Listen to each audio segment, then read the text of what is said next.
जयशम्भु चियाखन भयो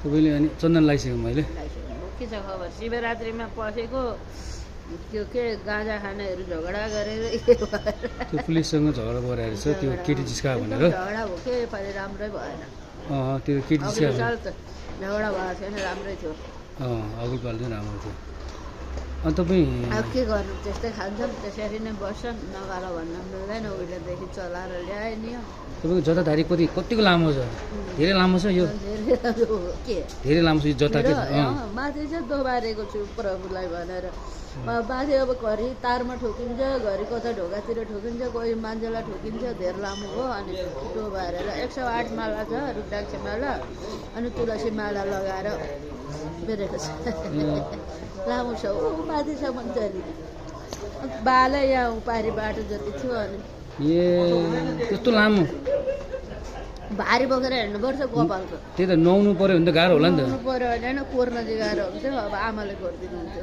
मम्मीले पछाडि यत्रो लामो कपाल त नुहाउन गाह्रो होला नि टुलमा टुलमा टेबलमाथि बसेर अथवा के यस्तो अग्लोमा बसेर अनि कोरिदिनु गाह्रो नि स्याहार्ने एउटा केसले झर्दैन थियो कहिले कपाल अनि मैले साह्रै भारी भएर आमालाई आमा हेरिदिनु त्यसपछि काट्छु म यस्तो किन बोक्न भने लामो कपाल काट्नु हुँदैन अरे नकाट्नु बरु स्याहार्नु नि भनेर यहाँ पछाडि दोबारेर यस्तो यस्तोमा भारी बोक्नु पर्छ छोपेर हिँड्नु तपाईँ अनि सन्यासी किन बन्नु भएको नि जट्टा त प्रभुले दिनुभएको नि आफै हुन्छ होइन सन्यासी चाहिँ किन बन्नु भएको भने कि जट्टा सन्यासी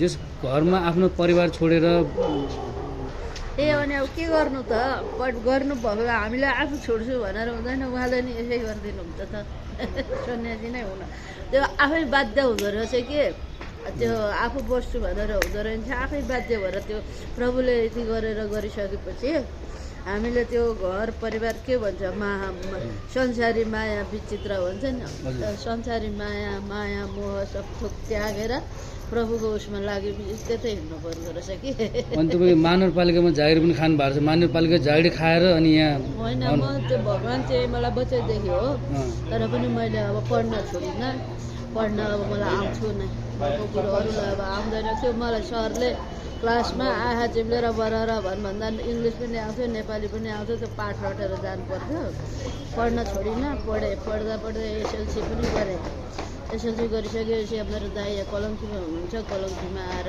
गरेँ होइन बसेँ भिडियो गर्दै हुनुहुन्छ कि क्या हो नगर्नु भिडियो बस नगर्नु भिडियो मलाई उ छैन अनि तपाईँले त्यो महानगरपालिका जागिर छोडेर नि होइन भने तपाईँले महानगरपालिका जागिर छोडेर यहाँ बस्न आउनुपर्ने कारण चाहिँ किन हो अनि अब त्यसरी पढ्दै गर्दै दाइसँगै बसेँ दाइसँगै गरेँ गर्दा अब जटाधारी बनाउनु भयो सबै सबको दाइसँग बस्न पनि पाइनँ मैले कलङ्कीमा अब आफ्नो परिवार त हो त दाइ त्यहाँ पनि बस्न पाएँ त्यहाँ मैले जसरी पनि भाडा लिएर बस्नुपर्ने अवस्था आयो कोठा भाडा लिएर बसेको छु त्यही छ अब सहयोग भनेको कसै भगवान् बाहेक कसैले छैन मेरा भक्तजनले गर्नुहुन्छ त्यति नै हो होइन ठिक छ महानगरपालिकाको जागिर छ नि महानगरपालिकाको जागिर छोडेर यहाँ आएर बस्नुभयो छोडेर होइन अब जट्टा दिइसकेपछि त कसरी त त्यहाँ जागिर खाने त उनी भएन नि त पुरै आएन नि त जट्टा नभएपछि चट्टा ड्रेस लाएर अब छोडेर आएर यहाँ बसेको भन्ने कुरो पनि हुँदैन हेर्नु त्यो अब झट्टा भएर उ भएर माताजी भइसकेपछि कसरी यो जागिर खाएर बस्यो त्यो आफ्नो नैतिकताले नि दिएन नि त त्यो भएको हो त्यसरी त्यो आफूले मैले छोडौँ भनेर मेरा उसले गरेको होइन अनि फेरि त्यति बेला व्याप्त कोरोना पनि भइदियो कोरोनाले गर्दा थाहै छ हजुर त कोरोनाले कस्तो भयो भनेर अब कोरोना पनि आइदियो त्यति बेला त्यस पछाडि म गरेर त्यही त महानगरपालिकामा तपाईँ गाह्रो काम छोडेर अब यहाँले सजिलो हिसाबले पैसा कमाउँ भनेर बस्नु भएको व्याप्त अनि म घर गएँ घर गएर म मेरै न्यास ध्यानमा बसेँ मैले न्यास गरेँ ध्यान गरेँ मेरो न्यास ध्यानमा बसेपछि प्रभुले जब के भन्नुहुन्छ तिमी आशीर्वाद देऊ जाऊ पशुपतिनाथै जानुपर्छ अब पशुपतिनाथै जाऊ भनेपछि त्यहाँ कसरी बस्ने कोरोना सिद्धिएपछि म फेरि आएँ अनि आएर प्रभुकै धाममा बसेँ अब योपालि शिवरात्रिमा अघिल्लो साल पनि बसेँ अब उहाँबाट आउनुहुने बाबाजीहरूले पनि सहयोग गर्नुहुन्छ बाहिरकै मान्छेले सहयोग गर्नुहुन्छ बस्नु यसरी यहाँनिर बस्नु भनेर ठाउँ दिनुभयो बसेँ तर म राति बस्दिनँ म राति बिहान आउँछु बिहान 4 बजे 5 बजे आउने, बेलुका 6-7 बजे गइहालेँ। म त्यसरी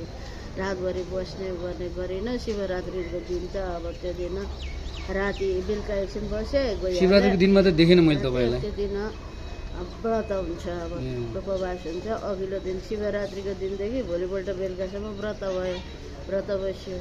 अनि व्रत बसेर त्यसपछि गएर प्रभुलाई ढोगेर अनि अरू एक दिन राख्नुभयो। त्यहाँबाट निस्केर हिजो एक दिन खाइ पनि गयो। त्यही त मैले सोध्नु खोजेको के भन्दाखेरि महानगरपालिकामा गाह्रो काम छोडेर यहाँ चाहिँ अहिले सस्तो सजिलो पाराले पैसा कमाउँ भन्ने हिसाबले बस्नु भएको हो।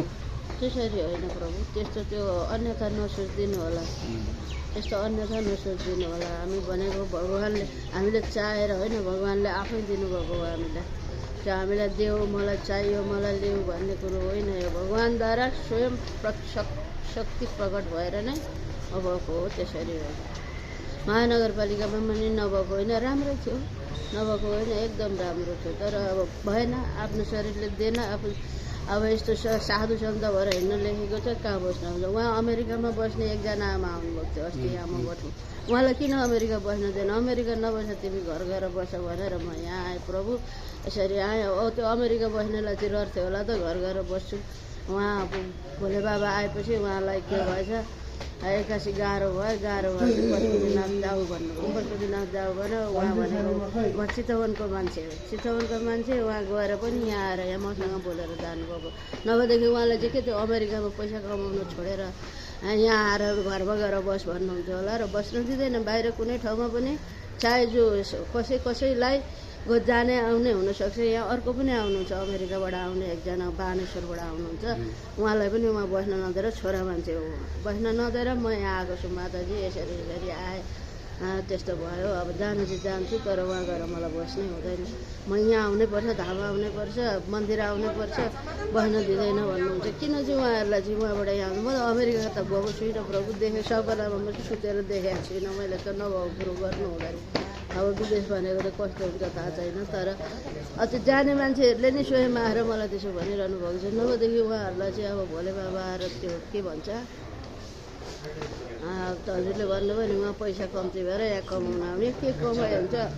आशीर्वाद दिएर बस तिमी भनेर प्रभुले नै अराएपछि आशीर्वाद दिएर बसायो मात्रै हो। त्यस्तो पैसाको केही पनि होइन। हामीलाई पैसा भन्ने कुरो हुन्छ पनि हुँदैन पनि, हुँदा पनि ठिकै छ, नहुँदा पनि ठिकै छ। प्रभुको ध्यान गरेर दिनभरि रातभरि बस्यो भने मनमा आनन्द शान्ति त्यसै राम्रो हुन्छ। सबैभन्दा ठुलो शान्ति हो भगवान् बुद्धको देश, जन्मभूमि, भोले बाबा पशुपतिनाथको देश। यस्तो शान्ति भूमिमा शान्तभन्दा अरू केही पनि चाहिँदैन। तपाईँको घरमा परिवार, यहाँ आएर बसेको घरमा परिवार को हुनुहुन्छ? मेरो मम्मी हुनुहुन्छ, आमा त्यति हो, 80 वर्षको। अनि हस्बेन्ड अरू कोही पनि हुनुहुन्न, बुढाहरू छैन? कोही छैन, छोरा भोले बाबा हो, छोरा छैन। छोराछोरी? आमासँग बसेको छु, मेरो मम्मी हुनुहुन्छ तर यहाँ हुनुहुन्न, उतै गाउँमा हुनुहुन्छ। बेला बेला भेट्न जान्छु। 80 वर्षको आमालाई मैले हेर्नुपर्छ। दाजुभाइ छन्, टन्न सम्पत्ति छ, मेरो केही पनि छैन, घर पनि छैन, बार पनि छैन। घर भनेको यही हो मेरो, सबै थोक यही हो। अब कमाउने भन्नुभयो, कमाउनेमा भगवान्ले दिनुभयो, भक्तजनले दिनुभयो भने कमाइयो, नभए केही पनि छैन। सहयोग भन्ने कतैबाट पनि छैन प्रभु, त्यो अन्यथा नसोचिदिनु होला। यति नै, यहाँभन्दा धेरै बुझिदिनु। हस्, धन्यवाद। तपाईँको दिन शुभ रहोस्। महान शिवरात्रि।